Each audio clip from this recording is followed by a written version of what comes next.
So just so you know that we're going to be recording the session, and I would like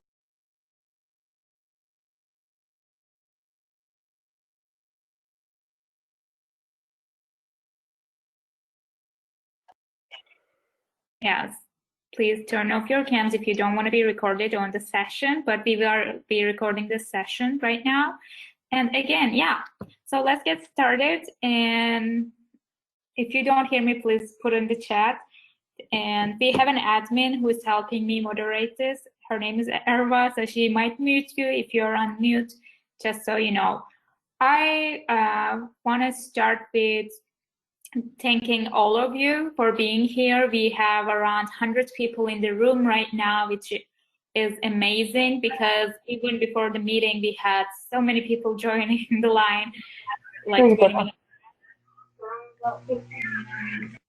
We really appreciate it. So today is, as you might know, it's about the role of young people in COVID-19 and in humanitarian response.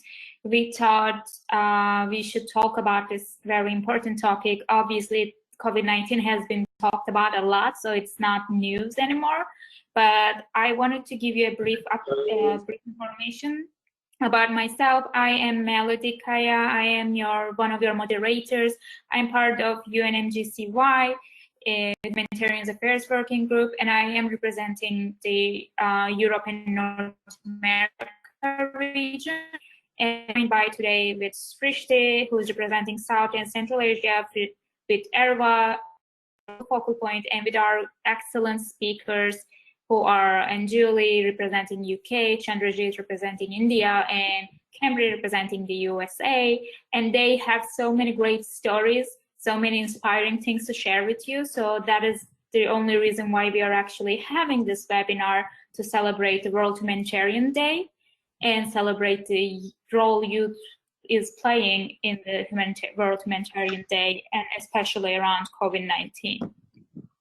So moving on to our next slide.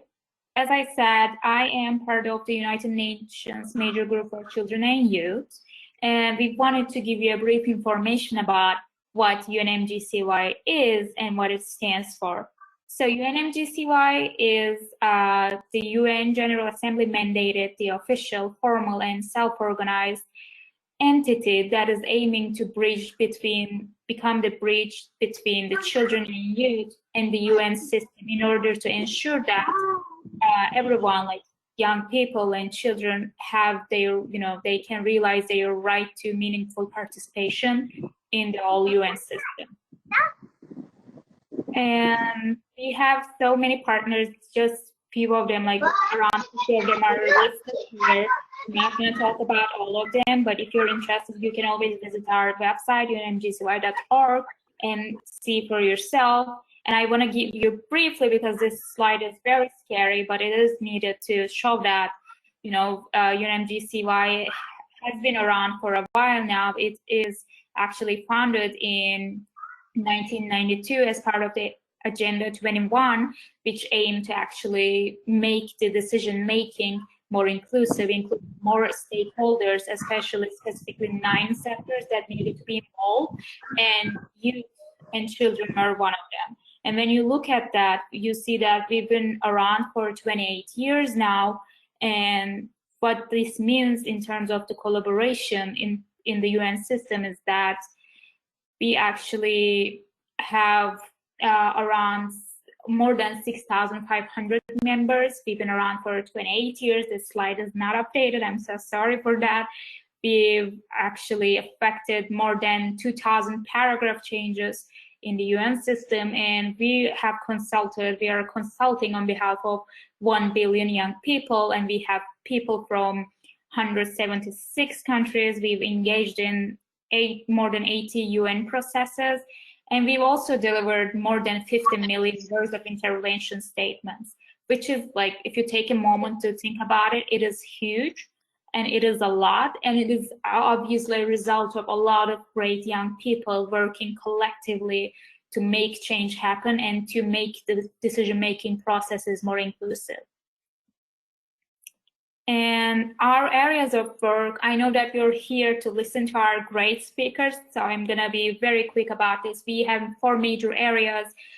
First of them being policy and advocacy. Obviously, we try to facilitate the collective participation of young people in the official and formal avenues of policy design, implementation, monitoring, follow-up, and review at all levels.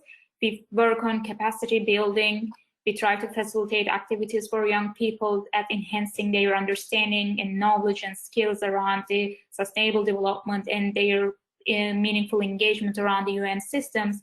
We work in specifically very heavily on youth action. We try to provide young people with a platform that encourages them to lead, join, showcase, and share innovative and effective actions aimed at addressing the needs of people and the planet as a collective.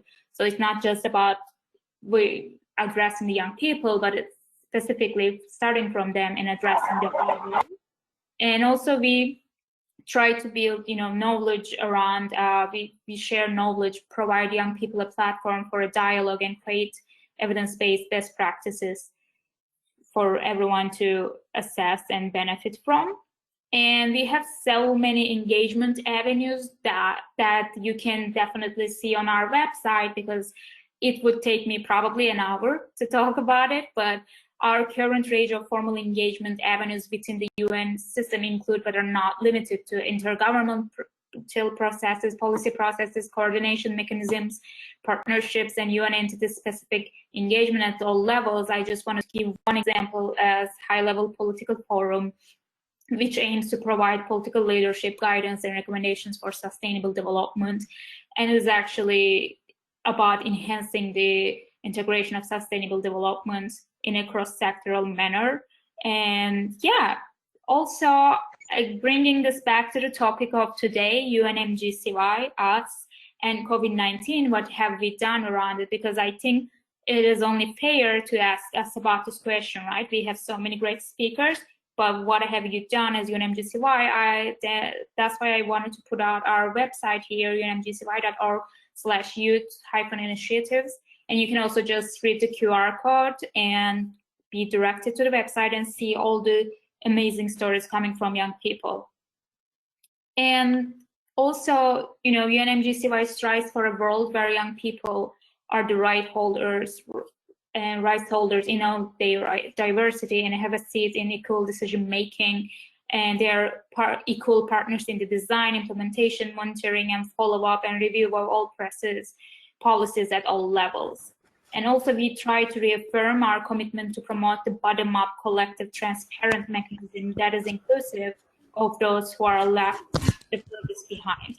And in order to do that, we actually have so many focus areas. My task force, my working group, Humanitarian Affairs being the one, and we have migration, we have SDG8 focus areas. You can definitely check this on our website, unmgcy.org. And actually, my colleague Erva will now tell you about the compact, actually, Humanitarian Affairs working group is leading to bridge the gap between compact and young people. So I'm going to make her presenter right now. Just give me a few seconds, because it's kind of. I think I can. You can do. I can share my screen because I am the admin of the all right, account. perfect. You don't need to make me presenter. Okay. Hi everyone. Can I start now? Sorry, I felt like okay. Thank you. I am just gonna share my screen first, and thank you, Melody, for kind of introducing me. I am Erva, as Melody said. I work with the UNMGCY as Humanitarian Affairs Working Group, Global Focal Point. And I will tell you a bit about the compact, since the UNMGCY is one of the co-chairs in this huge network, and this webinar is also supported by compact members. Just can you see my screen now? Yes. Maybe you can zoom in. Yes. Full screen. Okay. Just a second. And sorry, I just tried to. Okay. So it is okay. I think you can see the whole screen now. Okay.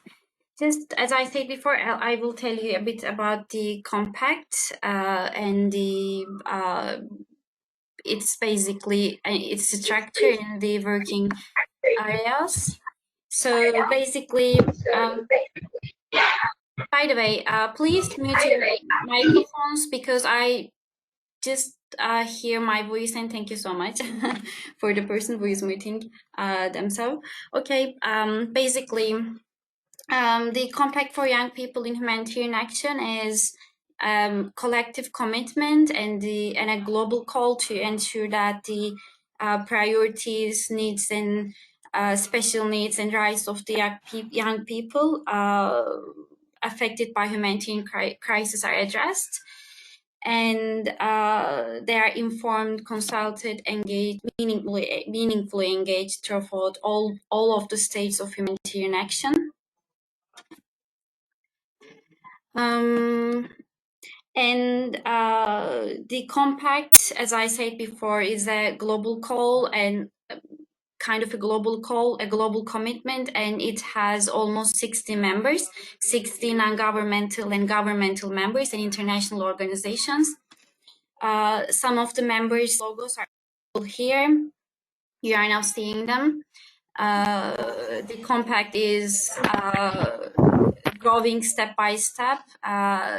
I think we have started with almost 52 members, but now we have 60 members, and the numbers of the members within the compact is rising, as I said before.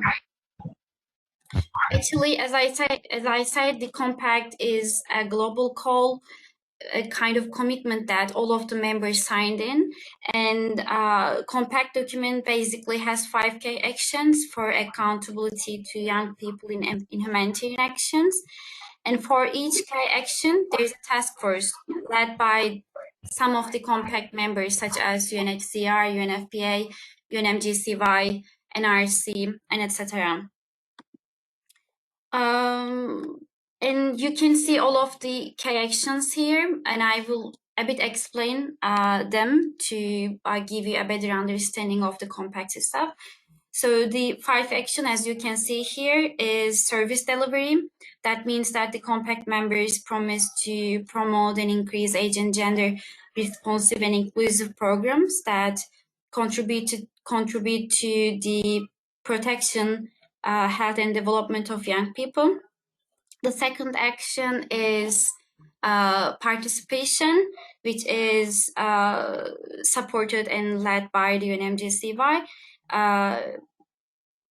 Actually, the task force 2, which is basically focusing on action 2, action 2 participation, is led by the UNMGCY. Participation task force and participation task force is basically working to systematically engage and build partnership with youth in all phases of humanitarian action.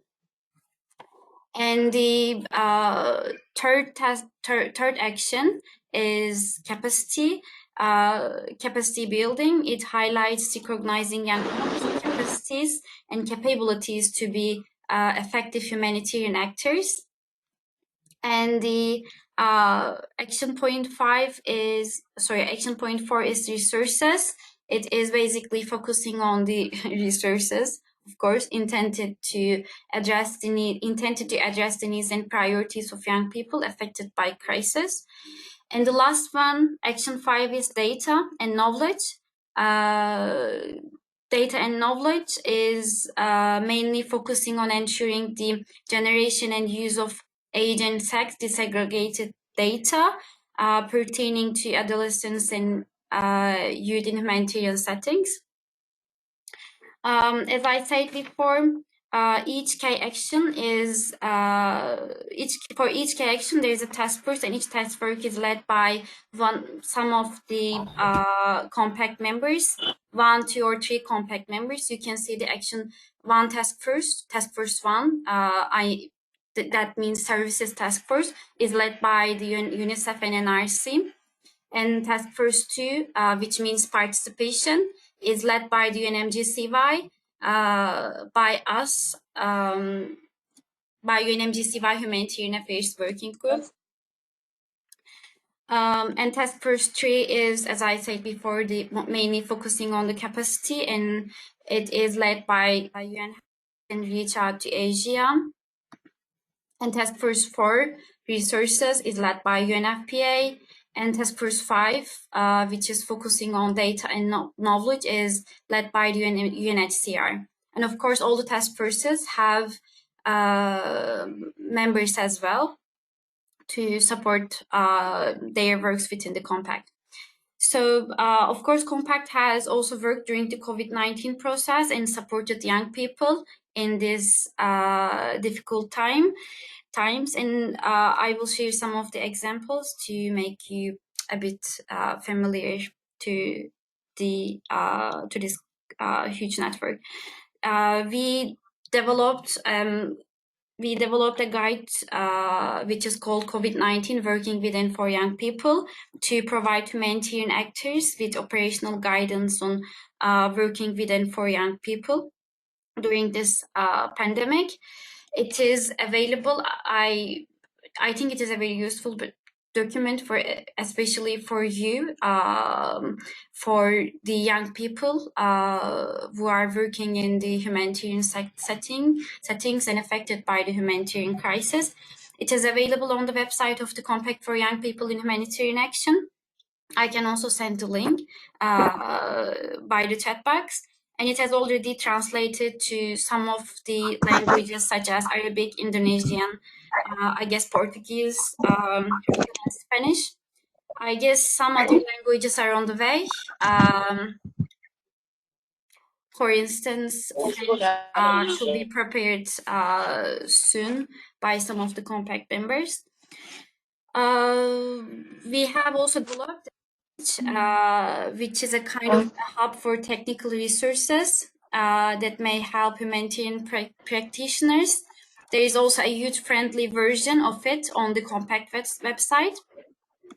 And finally, we are currently working with Youth Compact Champions program members. We have 20 young people from all over the world for this first 6 months period of the program, and they are working with the Compact members with us to support the design and the evaluation of initiatives by the Compact to deliver on its 5K actions. So I think the compact part is done, Melody, and I can stop sharing my screen. Okay. All right. Thank you, Erva, for this. And now we're going to move on to Julie, who's going to talk about with around human were affected during COVID-19, specifically. Make her presenter, or do you want?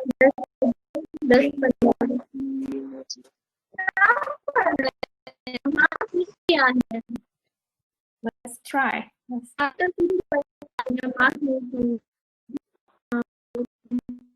think everyone needs to make you present, right? Yeah.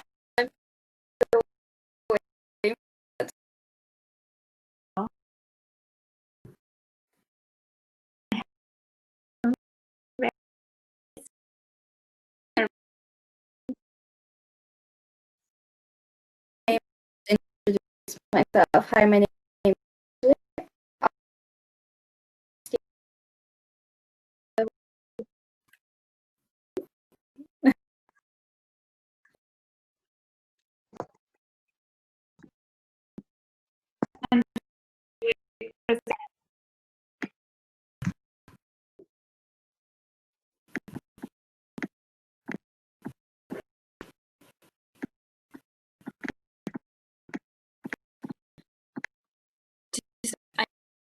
Julie.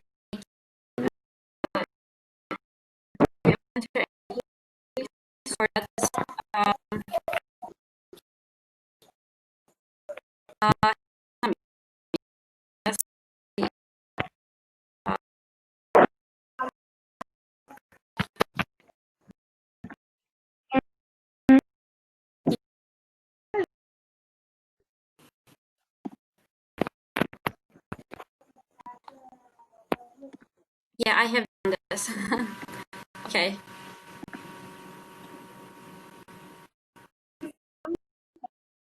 Yeah, cool, cool, perfect. Thank you, Erwa, so much.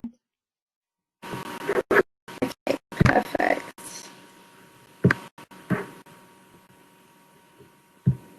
There we go. Right. Can you see my screen? Not yet. No? Let me know when you can see my screen. I see it now. Yes, we can. Okay, perfect. Yes. Hi, my name is Anjali. So I work for Hestia. We are an organization based in London in the UK. So we work with survivors of modern slavery, and we've been working during the COVID period. Yeah, so organization been since 1970, and the motto is "Life Beyond Crisis." We work in the Pan-London area, so that covers London as well as areas just outside of London, which includes Kent. We've helped 300 survivors who we supported. The largest number of survivors of modern slavery come from Albania, Nigeria, and India. So we work with the Salvation Army to deliver support to victims referred into the National Referral Mechanism, which is the UK's sort of mechanism for victims of trafficking. And we also have 6 safe houses in which we can refer people to. This is just a quick of where we work in London. So these are from boroughs.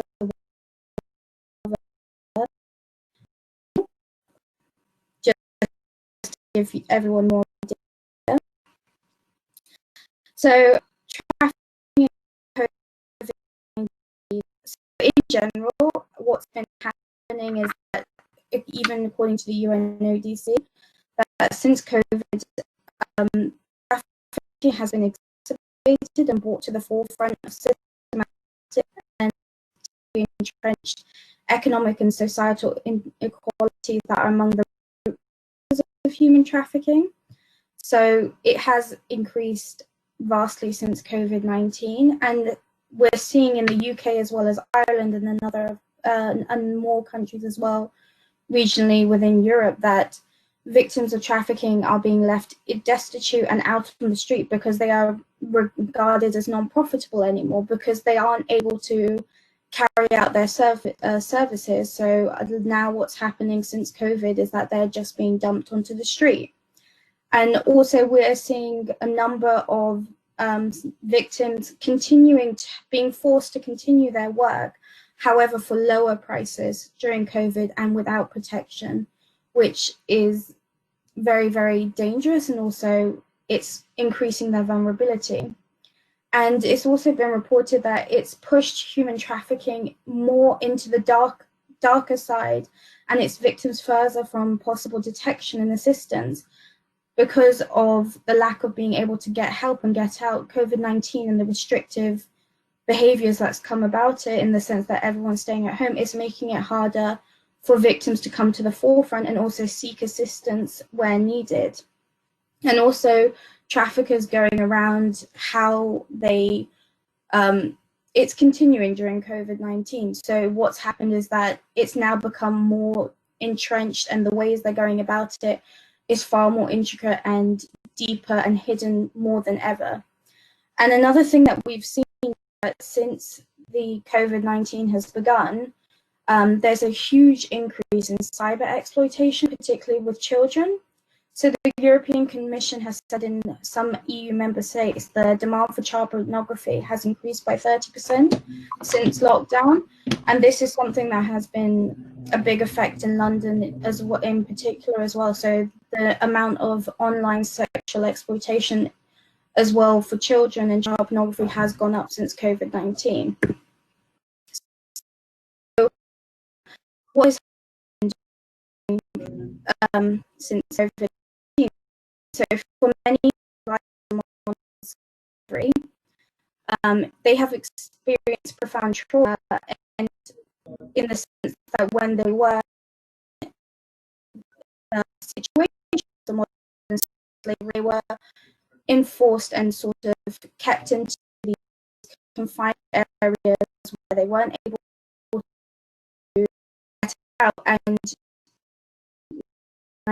being forced to the same cause. It has triggered a lot of memories of times when they were exploitation. So we have seen an increase. It's just been very triggering to the PTSD experiences. There is uncertainty in what the future holds. We're also seeing accommodation and sort of support for accommodation. It's being overcapacitated. So what's happening now is that many are in hotels as well as alternative accommodation. Moving people have been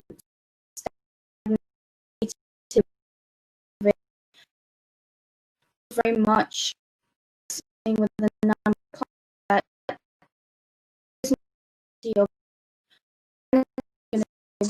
down, when are they able to accommodation and sort of, you know, restart their lives.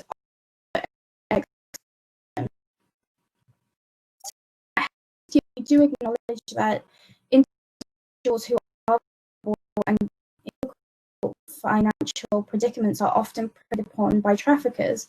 We know that traffickers prey upon homeless people, which includes British nationals. An economic downturn, which we are experiencing, is heightening the risks they face. So now more than ever, it's vital that we support victims of modern slavery and know how to spot the signs of abuse. And this is something that has become difficult because face-to-face meetings we still continue them, but they have been reduced. So being able to spot and sort of body language that we normally go off has been reduced, which is making work more difficult. So what we're predicting in the coming months as the lockdown eases is that there is going to be an increase in referrals to our services. We know that traffickers are brutal and determined to get victims across borders, as well as enslaving current British nationals or even people who are in the UK. And the decrease in global air travel will not deter them. There are various other ways where people are continuing to sort of be trafficked into this country, regardless of restricted air travel. So what is the role of young people during COVID-19? So victims of trafficking and modern slavery tend to fall under the years of 30 and under. Though it does affect all ages, the consequences are still devastating and lifelong. So youth make a huge part of the Hestia team, which also helps us build good rapport with the clients we work with, because we are of a similar age and a background, that we are able to sort of create good rapport with clients in terms of how to rehabilitate and help them. So we recognize that youth are facilitators of change, and Hestia recognize that, and we do have multiple volunteering schemes in which people can get involved in the work we do. And youth are considered, especially during COVID, as not as vulnerable as to the more vulnerable group, and the ability of staff to continue working in the community when needed has been building in working with clients we work with. So how has COVID impacted our work? So levels of destitution have increased, homelessness, financial support. Those in hotel by the Home Office actually don't have access to funds at the moment. And that is problematic, even though these hotels are supposed to just provide them with everything, toiletries, sort of children's nappies. A lot of clients sometimes are not aware of this, so they don't have money, and they often feel that they're in situations where they don't completely understand or know what's happening to them or know their rights. So they don't really realize that these hotels are supposed to provide them. And also living in a hotel room long term with a family is very, very difficult, because you're not able to create a sense of permanence and sort of a concrete foundation. So in terms of enrolling children into school, it's something that's making people feel very uneasy, because they don't know how long they're going to be in this area. If they're moved again, they have to transfer. Also, one thing we've noticed is that the level of exploitation has gone deeper and further into darkness, making it much more difficult for us to see. COVID-19 and how it's sort of confined people, as well as having it go online as well, has made it much more difficult to track, trace, and prosecute. So this is something that's going to need to be addressed in the future, that's making work more difficult. We've also seen the use of violence increase with more people being confined at home, and limiting face-to-face contact has also made it difficult to fully appreciate client situations and spot abuse. So previously in the past, we'd be meeting clients regularly, and now we do limit ourselves and we try to do phone conversations when possible. But this, in a way, as a client have a similar media language, we go through translators, it's much more difficult to sort of register body language, whereas even when we meet them in person, you have a translator, you're still able to sort of read how they're behaving and their body signs. Also, lockdown has limited the movement of victims and their opportunities to meet people, find help, and flee. So counselling, face-to-face counselling services, they have online, but face-to-face services as a support group, these things have sort of not been happening. So this makes it more difficult for people in these situations to seek help, to talk to people, and sort of report what's happening. So for 50 years, Hestia has provided support and hope every step of the way of recovery. Today, millions of people are experiencing domestic abuse, modern slavery, and challenges with their mental health. Hestia believes no one should suffer alone, and together we can make sure people find a life beyond crisis. Thank you. Thanks, Anjuli, for that great presentation. And I just have a few reminders before we move on to our next speaker, because we've started getting questions. So the Q&A will be in the last 15 minutes, so we still have time to go. Please prepare your questions and then ask them in the chat box, so we can take them in the last 15 minutes. And for our Arabic speakers in the call, we have another webinar specifically on this topic, but it's going to be in Arabic language. It's going to be in Arabic, so it's going to be in 1.5 hours from now, I guess, maybe 2 hours. It's going to be at 4 p.m. GMT time. So if you are an Arabic speaker, you can also join with the same webinar link that you joined us. And also another announcement from me, and we're going to have a little, just a tiny bit 1-minute survey at the end of this meeting. So we would appreciate it if you can actually answer that, but we're not there yet. So after Anjuli, we want to actually take another, take a different perspective, another country stories. And we now have Chandrajit on the line. He's going to talk about his work specifically in India, especially during COVID-19, how the migration was affected and how the young people were actually crucial in terms of helping alleviate the issues on local level. So if you can start sharing the screen, Chandrajit, that would be perfect.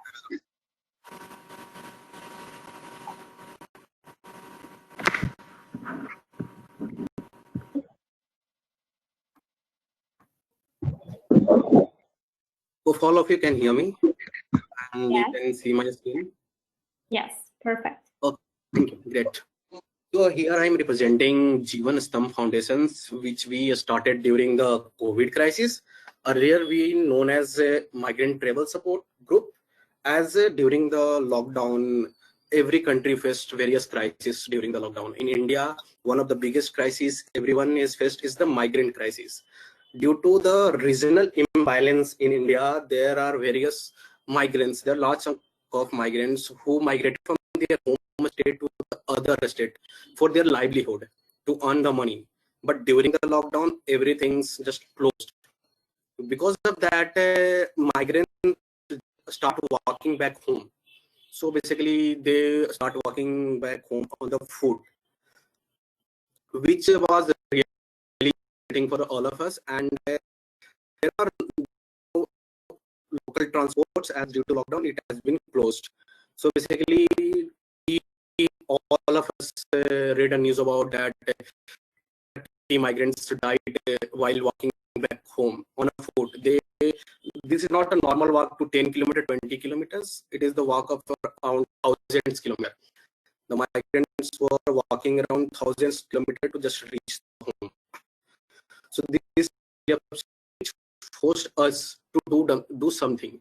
So we started collecting the data of the migrants who has been walking and died or just ill while going back home, so that we can question the governments. So we file complaints with the National Human Rights Commissions of India regarding the issues, and in which they initiated the action against the state governments. But that was not enough for us to just collecting the data. So we started one Twitter handle, Migrant Travel Supports, which now known as Jeevan Foundation. So basically, we started disseminated informations. Whatever information we get about any trains available anywhere, we are coming back to their home states for the migrants. So we started informing the migrants about the trains. There is a train availability. You can take a train. There is no need to walk. But the facilities arranged by government was not enough. Still, migrants were walking back home, and they need a urgent help. So we all of us, there are a group of 4 or 5 individuals, we planned a one bus. So it was the bus we planned, it cost us around 1 lakh Indian rupees. So we started raising a fund through crowdfunding. We raised funds for the first bus. Similarly, when first bus we arranged, so it's led to the various calls receiving from the other migrants. Our numbers get distributed between many migrants, and we started receiving calls like we need to go home. Many of the migrants are like stranded on the roads, and they not have a food since weeks or days. So we don't have options. We need to arrange something for them. So we started raising funds. In this way, we send a bus on 18th May, first bus on 18th May carrying 30 migrants. With that process, we started sending migrants on a regular basis. But the journey till here, sending one bus was not easy, as we all of the individuals involved in this are the young professionals or students.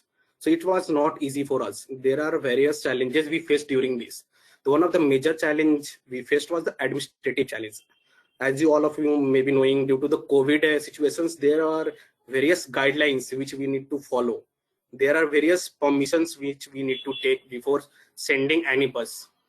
And it was very difficult for us because we are new to the system and our interactions with the government is not that much. But with the time, around 7 to 8 days just required to send one bus carrying 30 migrants, and thousands of migrants were still walking. But with the little bit of struggle, we sent one bus after the effort of 7 to 8 days. This helped us in getting a good contacts with the government officials and social circles also. This created a reputations for our groups also. So it's make the process easier. So in this way, we started sending migrants way back home on a regular basis.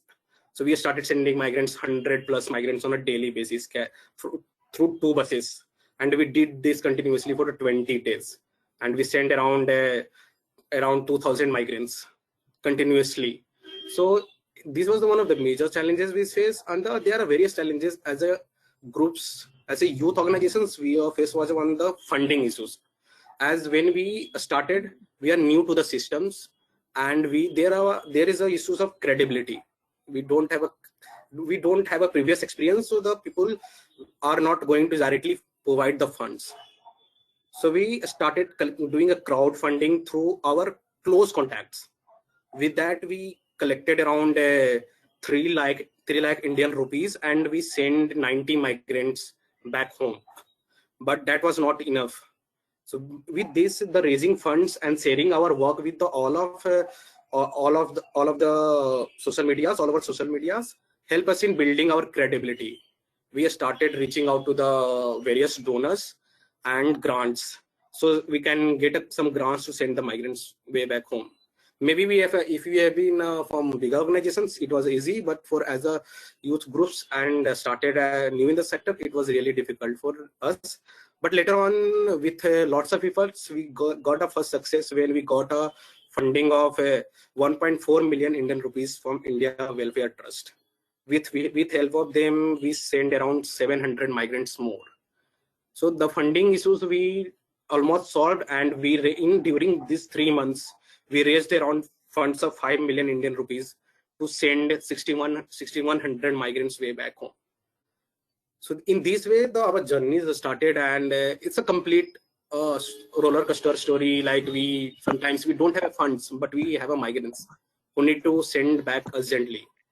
So we try raising funds and sending migrants home, and we are doing since 3 months.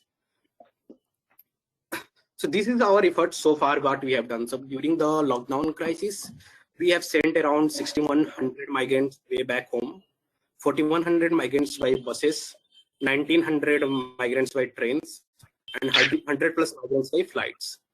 During the journey, we make sure that none of the migrants have to pay for the foods. So we served 12,000 meals during whole three months. We distributed dry ration kits to the vulnerable families. We distributed sanitary pads, masks to the migrants, and we helped 100 plus migrants setting up small businesses or connecting them with the jobs. Even as the lockdown has started, the major issue migrants faced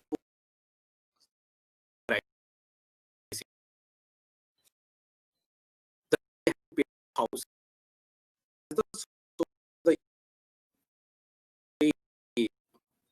Completely existed, so they have, and landlords are not ready to provide more relaxation to the migrants. So we help migrants with the paying rents also. So in this way, the journey of Jeevan Stam Foundation has been still going on, and we are trying to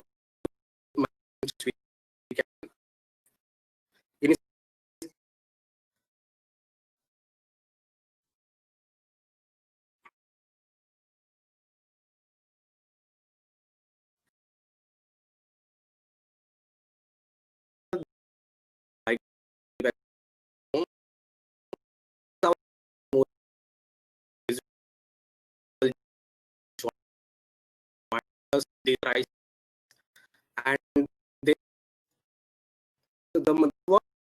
work required is being going on ground, doing interviews with migrants, and all of the individuals keep helping us throughout these 3 months, and being with us all the time and helping out. Slowly in these 3 months, our family grow more, and we are now the group of almost 30 volunteers who has been working throughout these 3 months. You can say working around 18 to 20 hours during the emergency.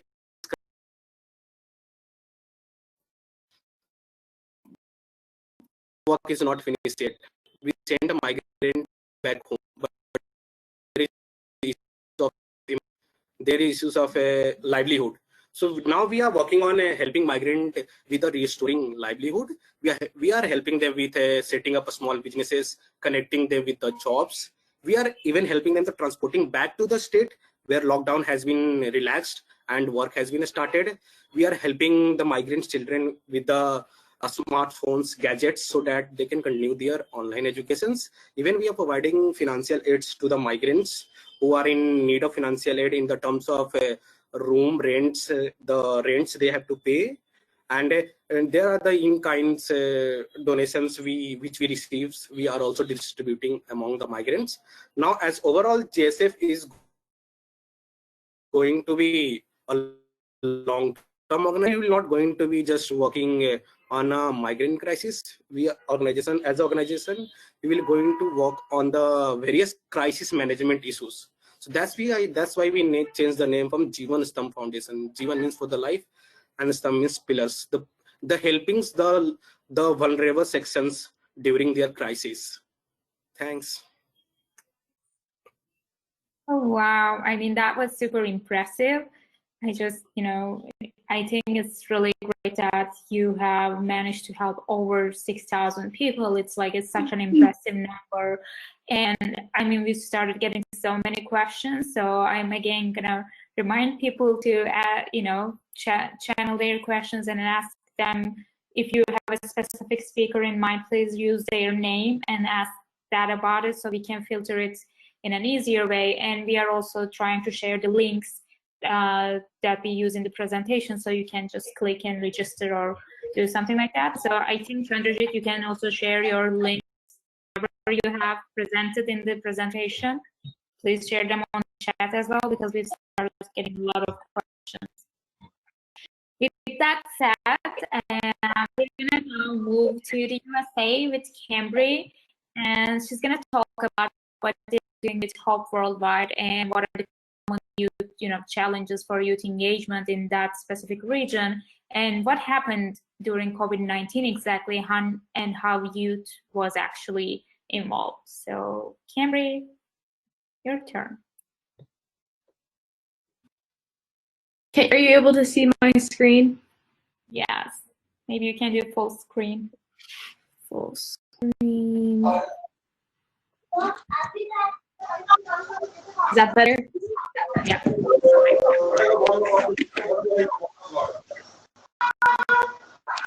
All right. Like Melody said, my name is Cambry. I am 18 years old. I started classes at the University of South Carolina. And today I'm going to talk about the work that HOPE Worldwide has headed over COVID-19, and then the work I've helped with specifically during this time. And I want to thank Sean and UNMGCY for all the incredible work they've had during this time. Really, and then a big thank you to Melody and UNMGCY and Galina from Goodler, who I've been working close with for this opportunity to share some of my work and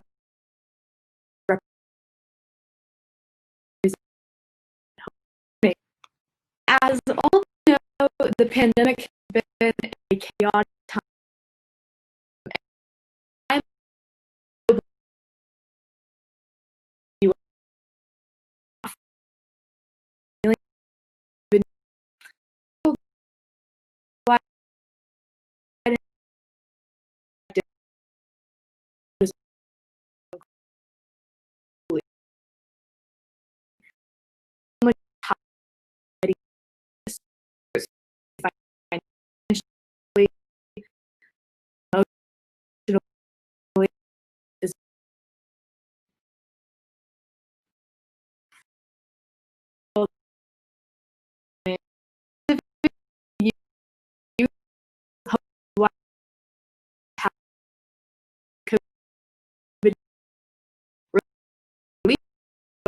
I get today. That you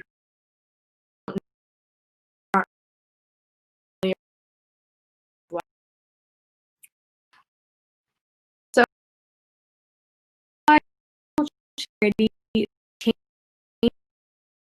have dedicated staff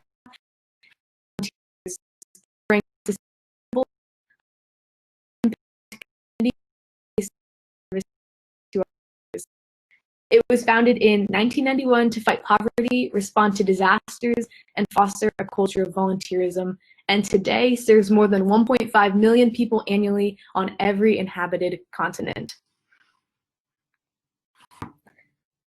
I have been very involved with HOPE as a member of its National Youth Advisory Council, or NYAC, and then also as a youth volunteer. I have consistently volunteered nationally and internationally as a HOPE volunteer. I've built community through my local NYAC program, Boulevard One Connect, and I've worked with my NYAC counterparts along with HOPE Worldwide staff to organize and carry out the SingHOPE event, which I'll be discussing here in more detail. Who are the National Youth Advisory Council, or as we like to call it, NYAC? We are a cohort of U.S. college and high school students who are trained to provide vision and creative solutions, as well as mobilize our peers as servant leaders through meaningful, ongoing, relationship-oriented services to those in need. What I love about the NYAC is that we also foster and empower HOPE's other youth programs through various fundraisers that we hold every year, as well as through our community work to mobilize youth in our respective cities towards sustainable relational service. And through NYAC, I was actually able to launch a relational program in a lower income community in Denver, Colorado, where my team, in collaboration with members of the community, organized fun events for the family each month. And this program is called Boulevard One Connect. I recently moved from Denver, Colorado to Columbia, South Carolina for college, so I currently am working on supporting this community virtually, but since it is still a newer relationship, there have been challenges, especially with COVID-19. I think these challenges are pretty common across the board when it comes just in general to youth engaging and leading great humanitarian efforts and initiatives. And one of these challenges is that while youth have excellent ideas and creativity, as well as tons of energy to back it up, it is sometimes very difficult for us to have the authority and resources to make things happen.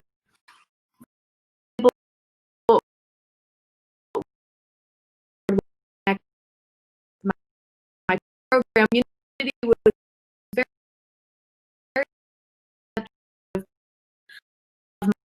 and creativity to address their need for relationships. So challenge with authority in the beginning. Later on, some roadblocks, and in this waiting game, I wasn't able to do anything forward. And this, unfortunately, is where age and lack of resources came to play. Thankfully, I have much great support in my local HOPE directors and others who support my community building effort. I'm so thankful for organizations like HOPE Worldwide, for the young people in humanitarian action, and obviously the UNMGCY, because they're very directly that our ideas and are given ways to create true change. And are because our ideas are valuable, and we have the team on our to share our creative solutions. The challenges that while we lead the most impactful humanitarian as a function in relationships, really aim to bring with build relationship respect with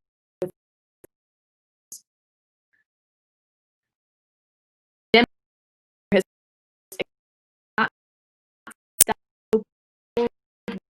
and specifically the youth worldwide from going after what is good.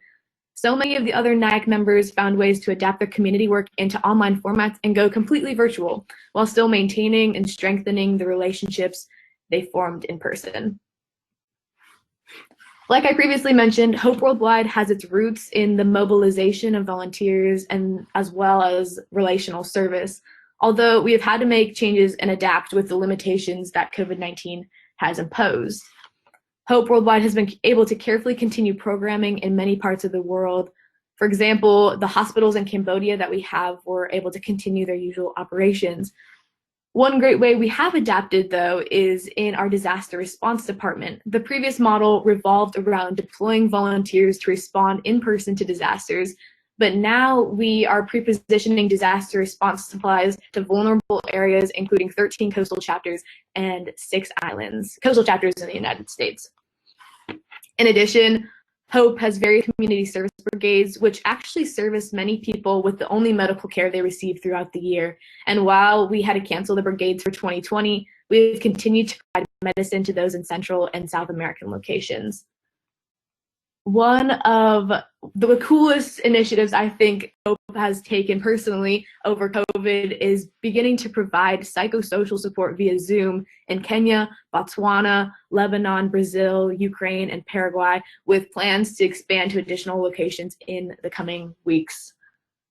All of this has been a real clarifying moment for HOPE Worldwide, as the power of our global infrastructure has allowed us to work through hundreds of church partners to provide aid in 65 countries to 40,000 people. HOPE Worldwide has had amazing support and raised well over $2 million in COVID-19 relief funds from both private and corporate donors. And this is where the NIAC cohort really stepped up and were determined to contribute. We came up with really creative virtual ways to raise money. One which was a DIY face mask challenge, where for each mask made,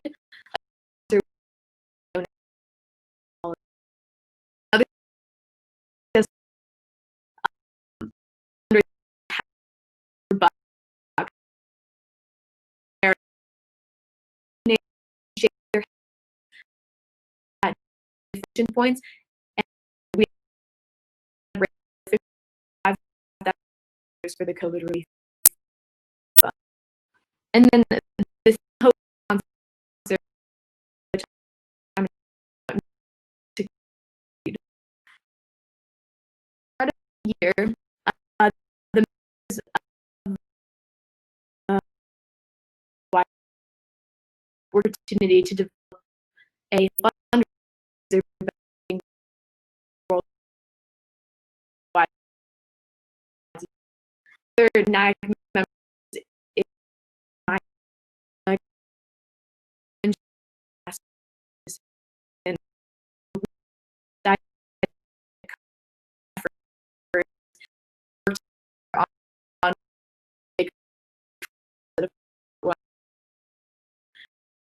raised $2,250.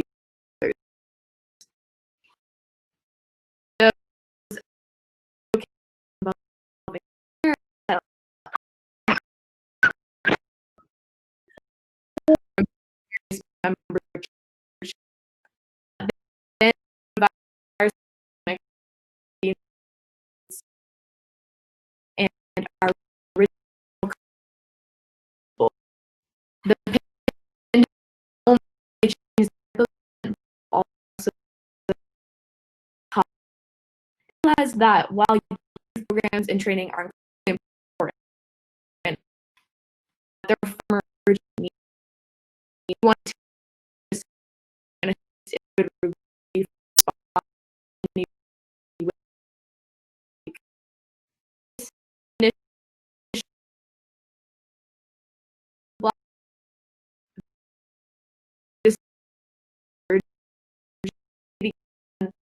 discussing new ideas with our local HOPE Worldwide chapter leader in Denver, and then a local media production company.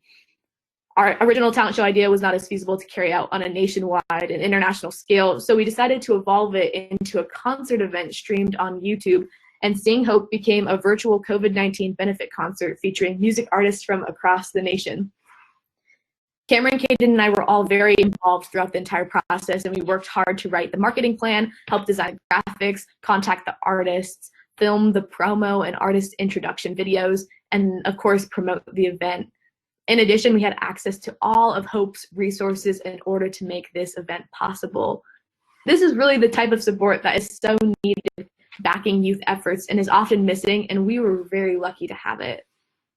Hours of Zoom calls and filming went into making SingHOPE a success, and on May 5th, 2020, we hosted the 1-hour concert, and we featured artists like Speech, the singer, songwriter, entertainer, and leader of the 2-time Grammy Award-winning hip-hop collective Arrested Development. Sherwin McIntosh, the producer of shows performed at top venues such as Madison Square Gardens and the Beacon Theater. And then Ross Henderson, the singing veterinarian featured on the Animal Planet show Hanging with the Hendersons. We used our personal relationships and then the Hope Worldwide network.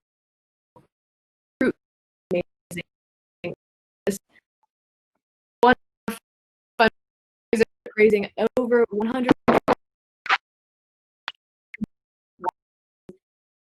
and the funds raised to Hope Worldwide's relief fund is delivered goods, personal protection equipment over 40,000 people.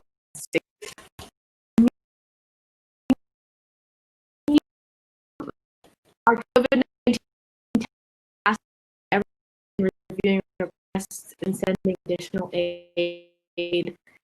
And in this of all these challenges, however, it has been very encouraging to see people's generosity and desire to help. Well,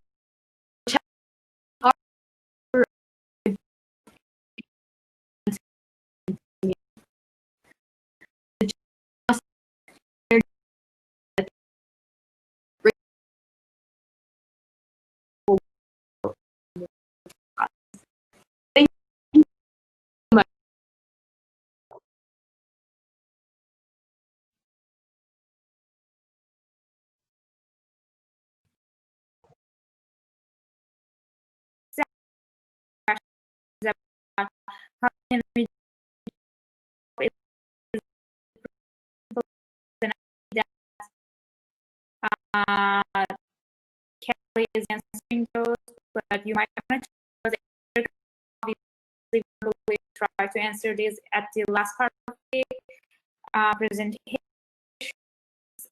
And right now, I actually want to call out who is representing UNHCR Global Youth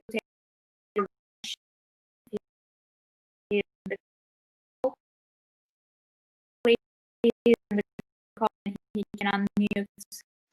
I see our t-shirt. So sure. Yeah, thank you so much. Yes, thank you so much. Yes, thank you so much. I hope you can get me well. Yeah, thank you so much for this opportunity to present my view. My name is Barthelemy Mwanza, originally from Democratic Republic of Congo. I'm living currently in Zimbabwe, and I left my home country in 2012 following a tribal war, and I live in Tongogara refugee camp. I am co-chair of the UNHCR Global Youth Advisory Council, and I am currently working as a protection monitor with the UNHCR Harare community. I amplify the refugee voices and connect them to UNHCR and other stakeholders to help refugees report issues to do with their protection and development. I am also a journalist student profession. Youth in Tongogara refugee camp are working on many activities in response to COVID discussions with a good number of refugees, UNHCR, and other stakeholders by using WhatsApp to share their views on different topics in response to COVID-19. We also invite refugee youth who have been resettled and youth who have achieved their dreams to inspire other young people who are still idle. We give youth up-to-date information about what is happening in the camp in terms of projects available so that they can participate during this lockdown. We conduct outreach programs on topical areas such as community awareness about COVID-19 and its effects on early child marriage and pregnancy. We promote talents and skills such as arts, sports, and culture. During this pandemic, we noticed that there are no activities taking place. In order to revive the sports, the spirit of the youth, we are encouraging indoor sports activities to continue, such as chess and darts. We encourage food management and no discrimination in food allocation, and encourage them not to waste food. We encourage people to cook enough for their family and no extra to throw away. This will enable people to have food for long periods of time and encourage our community not to discriminate against those who've been quarantined after contracting corona, to welcome them as they come from the quarantine. We promote online education. Suspension of class is not a. We are encouraging all students and the school to go online, although access to internet is expensive. We hope the authorities will make it affordable.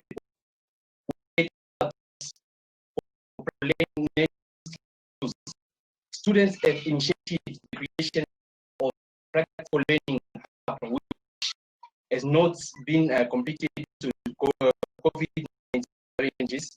They are being used as a training for different skills. Share our and response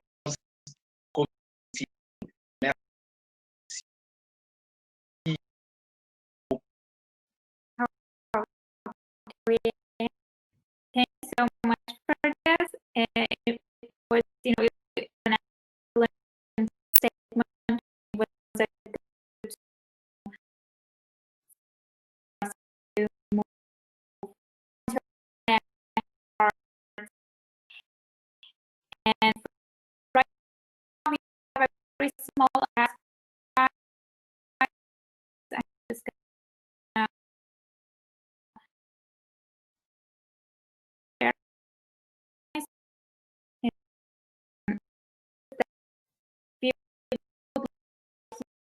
if you can see my screen.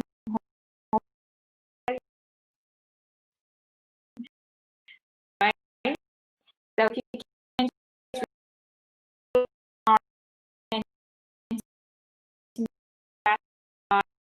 how would you this is one word that we are also trying to ask about the average age.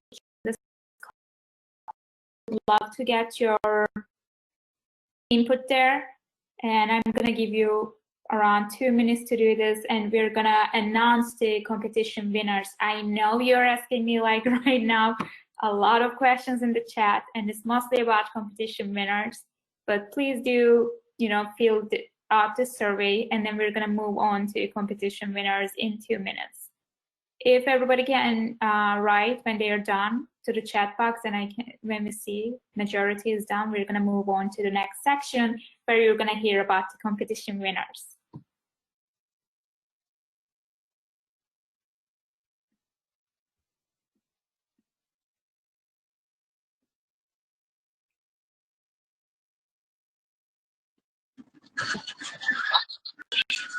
When you're done, please just text done to the chat, and we can move on.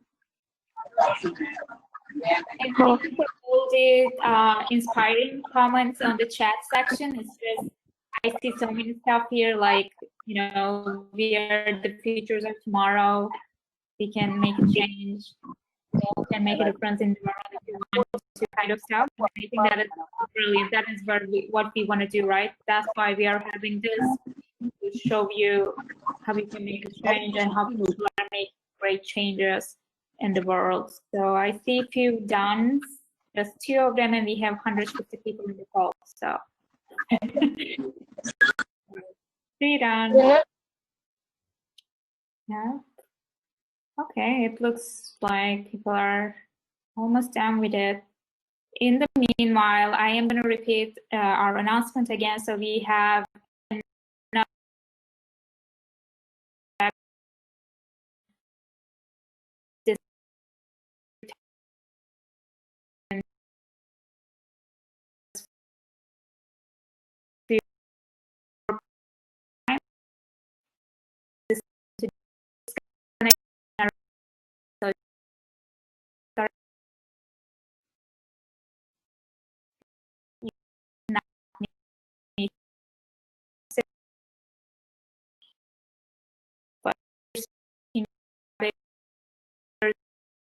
on the MENA region, so it's going to be more experience from Middle East Africa region. So that if you have the time, I would definitely, I don't speak Arabic.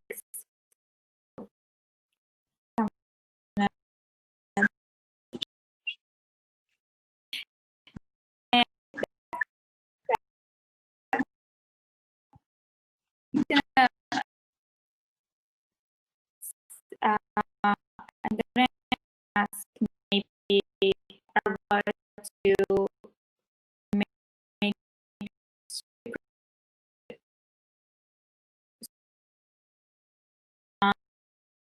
them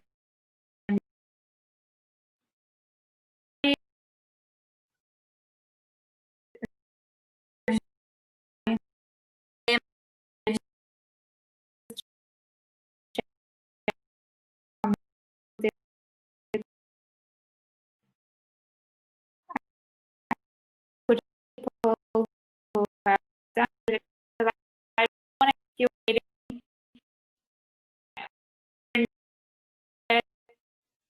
Most of you are here for that. I appreciate your time. So let's try one.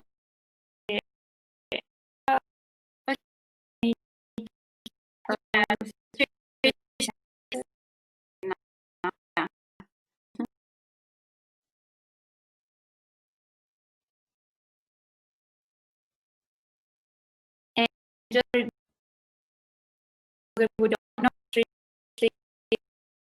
UNMGCY and leading this great competition around World Humanitarian, and I submitted a lot of things, over 540 submissions.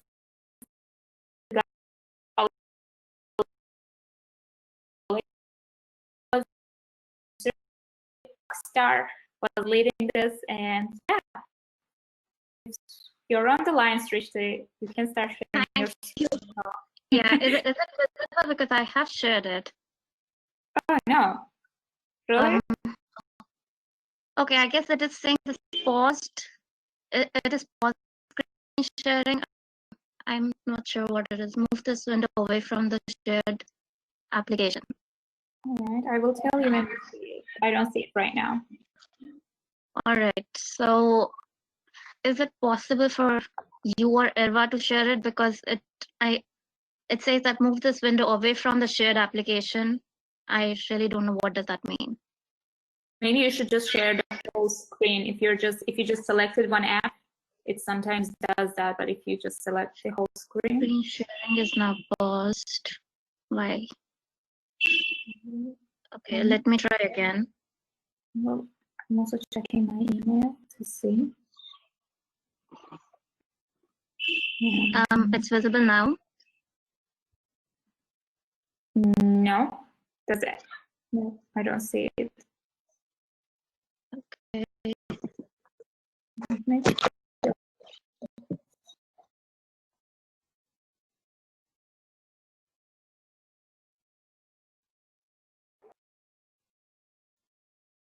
Screen.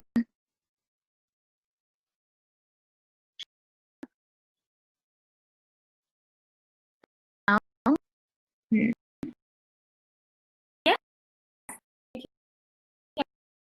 Oh. Great.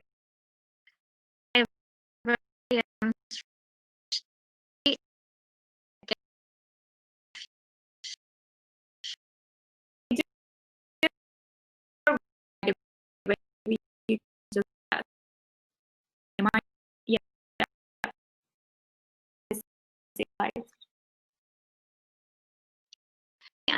From India, I'm from Central, and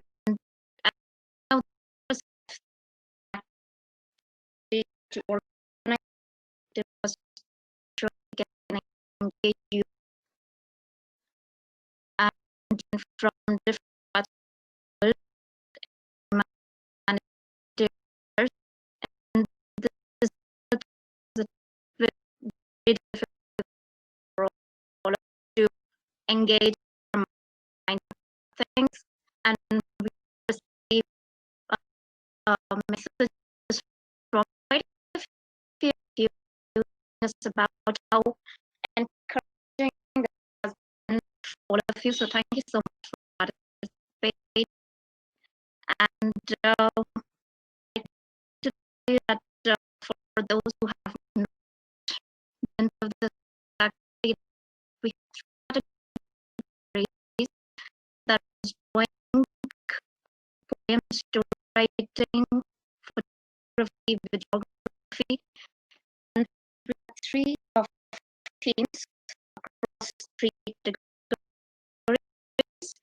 and only LGBT was years of age, up to 30 years of age. Receiving response from all of you, so thank you so much. However, we have received tremendous amount of this response from South Asia, and going forward, we plan to organize this activity year after year, and we expect this to cross the world and get kind of response from different parts of the world. Moving on, so we, as you know, that we did not expect this response. Earlier, we had around like 10 panel evaluators on the creativity panel because we had limited amount of time and I guess 542 entries from you guys. So we extended the panel and we eventually had 23 panelists on board. So every entry was evaluated by 2 evaluators on 4 parameters, which was mood, that is the first impression, adherence to the theme, and creativity, of course, and the technicality of your entry. So based on that, we have 9 winners as promised to you. So in the first photography and videography category amongst children, we have Alpha Tanya as the winner. Alpha, are you online?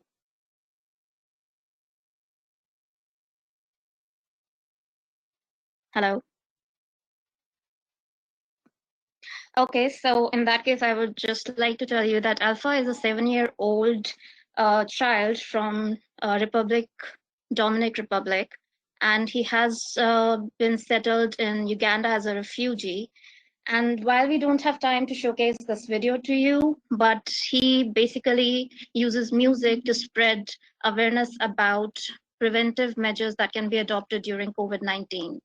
That is a 7-year-old child doing this. That's really amazing, and this is really inspiring.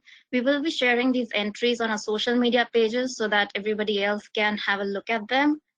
Moving on, the second winner is the winner in the adolescent category is Aishwarya Singh. Aishwarya, do we have you here? Aishwarya. Hi. Good evening, ma'am. Good evening, Aishwarya. How are you? Ma'am, I'm fine. I'm totally fine. How are you? I'm good. So how do you feel? I mean, you have just been the winner in adolescent category. Ma'am, it feels really great and honor. would you like to share with us? Like share with us what you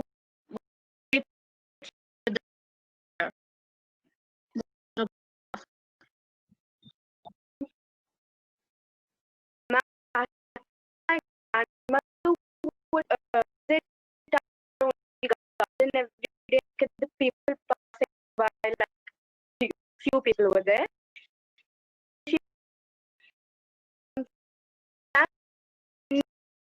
For like what in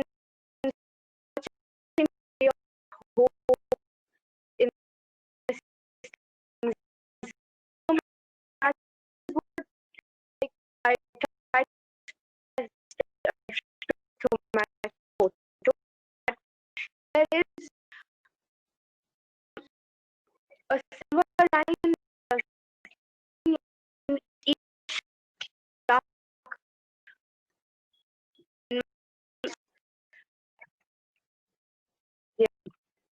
That's beautiful. Okay, so one among you that Camilla O'Donnell gets the from however, I think she is with us. So she do the warrior work the work they have.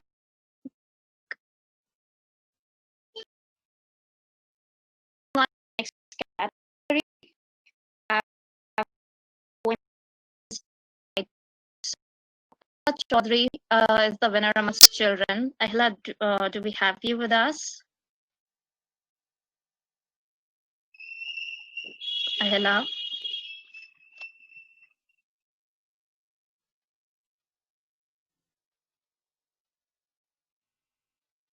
Okay, so according to the evaluators, her story is, sorry, I guess I just moved a slide up.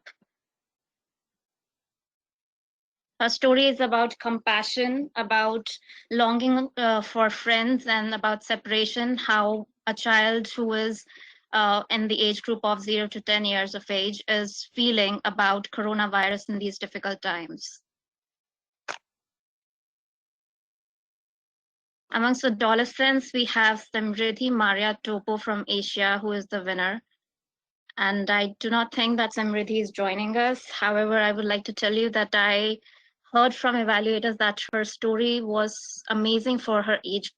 And she wrote about how we have different kind of people in the world and how love can win them all.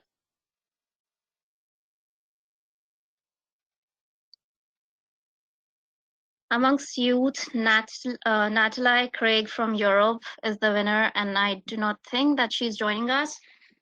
I would like to tell you that she is trying to point out to the fact that care work is not given its due across the world, and coronavirus is the way we are realizing their real worth. Moving on to the drawing and doodling competition, we have Sumona Chakraborty as the winner from the age group amongst children. And I would like to ask Simona to tell us about her drawing. Simona. Good evening, I miss. believe. Hi, Simona. How are you? I'm fine. How are you, miss? I'm good. How old are you? I am 9 years old. Oh, that's beautiful. Congratulations on being the winner. And can you tell us what are you trying to depict in your drawing? Miss, that the doctors are controlling the coronavirus patients by treating them and risking their lives, and also the police people are wearing the people about coronavirus and keeping them at home. Amazing.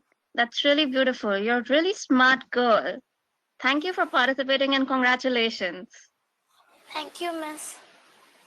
Moving on, Agamya Verma is the winner from in the age group of 11 to 19 years from Asia.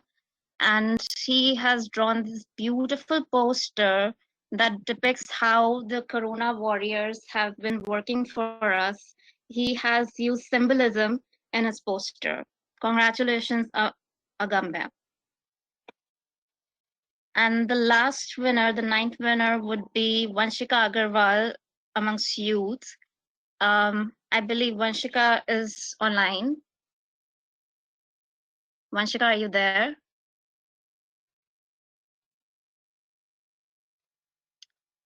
Okay.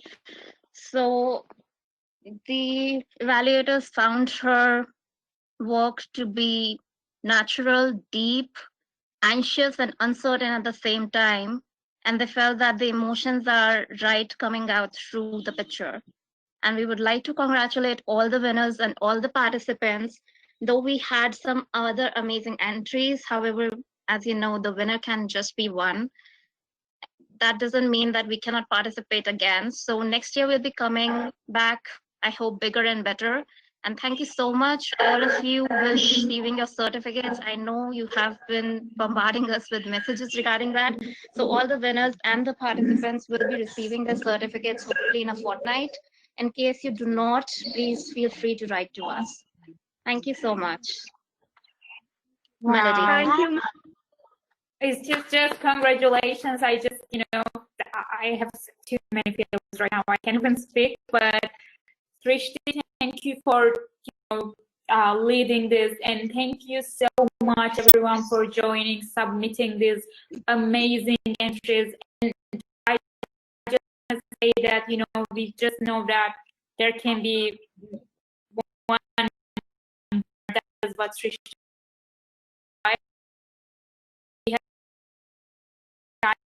all this, because believe me, we have so many entries. And what I would want to ask actually verbally, that I think we're gonna obviously promote the winners on our social media or website, etc. I would love to see a gallery of all this up online, because all of them have a story to tell, and I think it would be a shame if we don't put this. So if you have any questions, if you don't want us to share this, let us know. But we would love to share all of these submissions on our website and give you credit for it, like put your name there.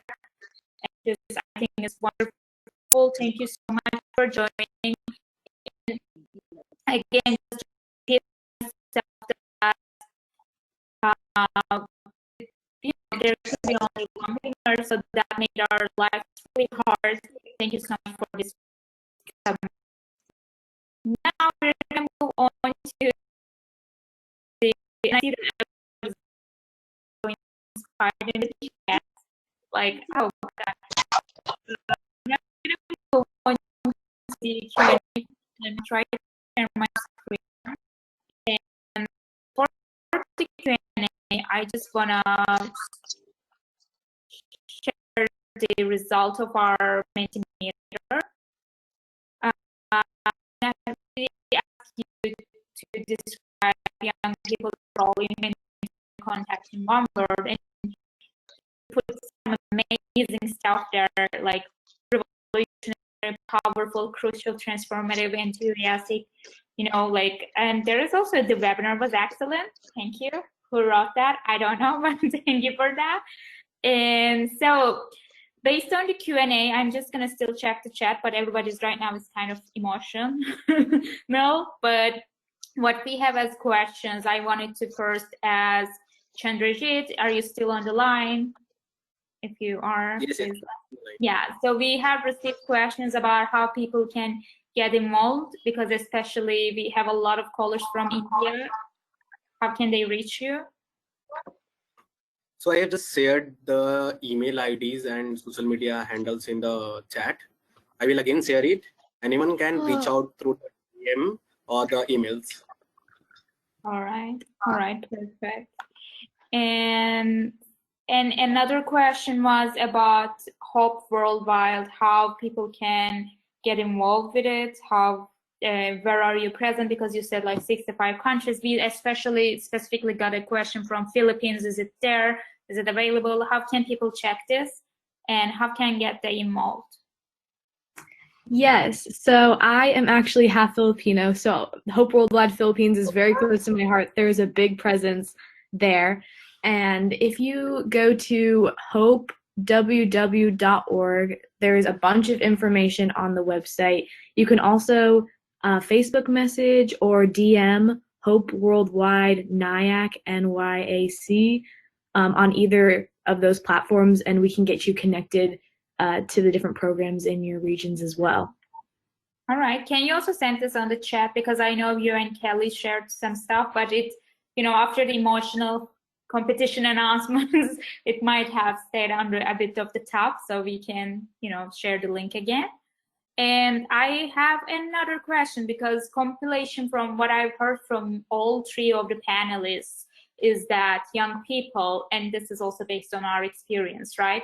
Young people are the ones with the least social capital to actually, have an impact. And it usually is a bit frustrating to have that, right? When you try, but since your social capital is like really low, you don't have such an impact. So my question is to all of our panelists is that, how do you stay motivated despite the lack of social capital as a young person working in the humanitarian work, right? How do you stay motivated? Who wants to go first? Tough questions, right? No one? Cambry, maybe you can start. Sure. I think even that provides something challenging to think about and grasp on is you have to have a source of motivation that is really pure at its core, or else you will get lost in the work and lost in the subtleties of the work. And so I think for me, the biggest thing is clinging to what is being done. I feel like there are such incredible results around the world, and so being sure to cling to the good through all of the terrible challenges and trials that the world is facing, and finding the good in every situation is something that continually motivates me, I'd say.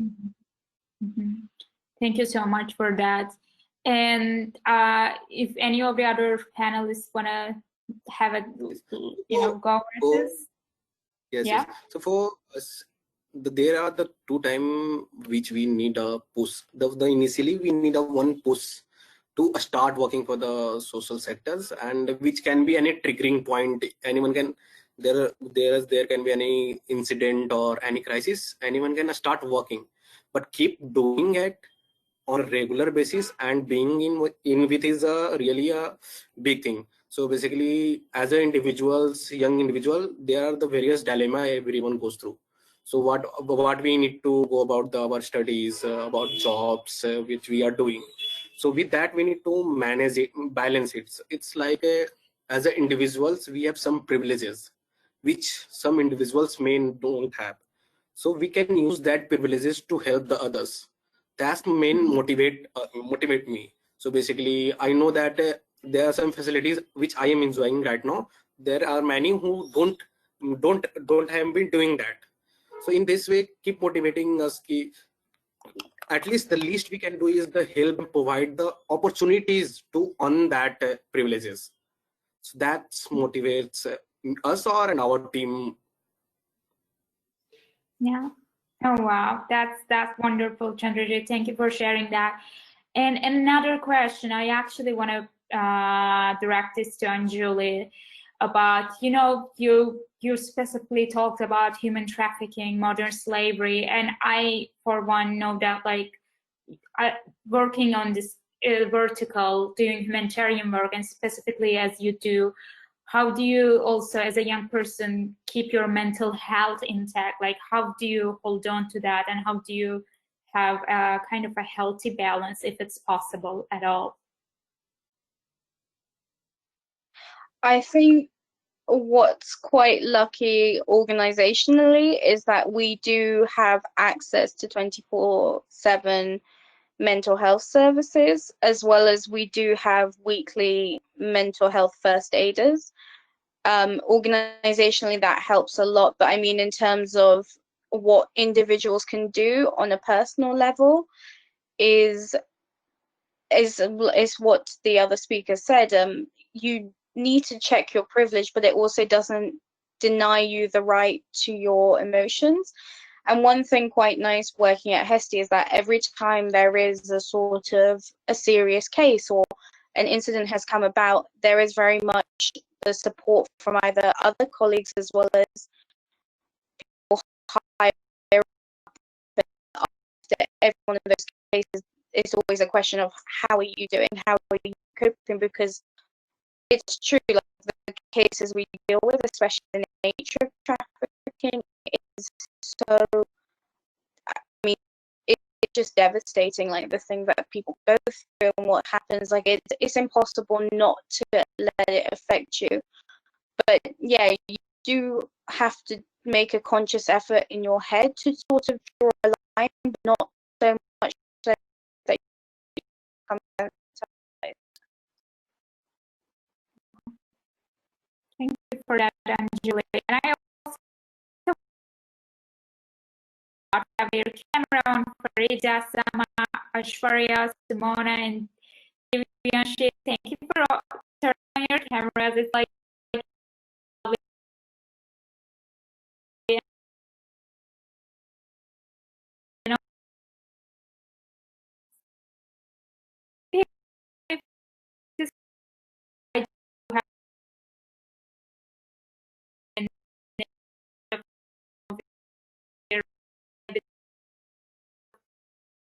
and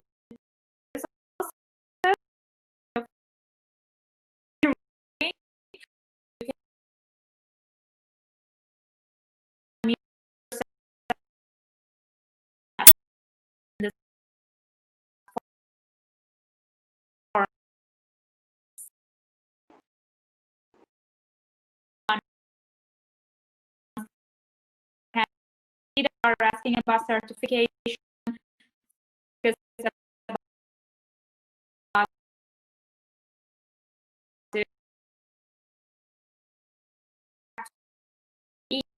we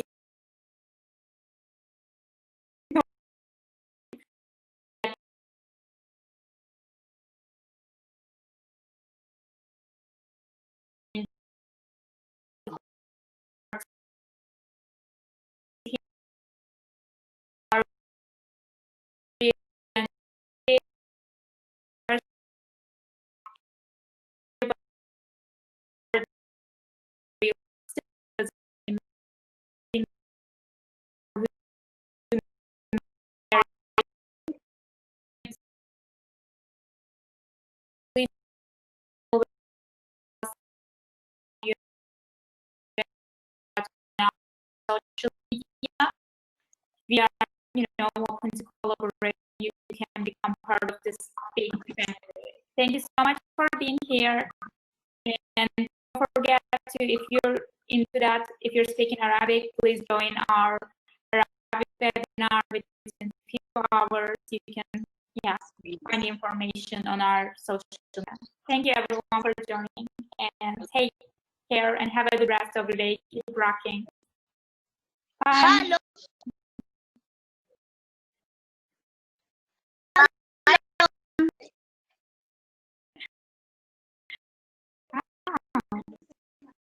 Language.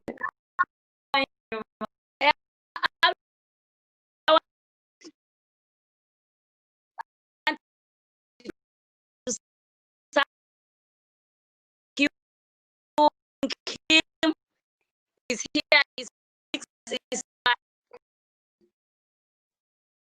that we call him was network disturbing him.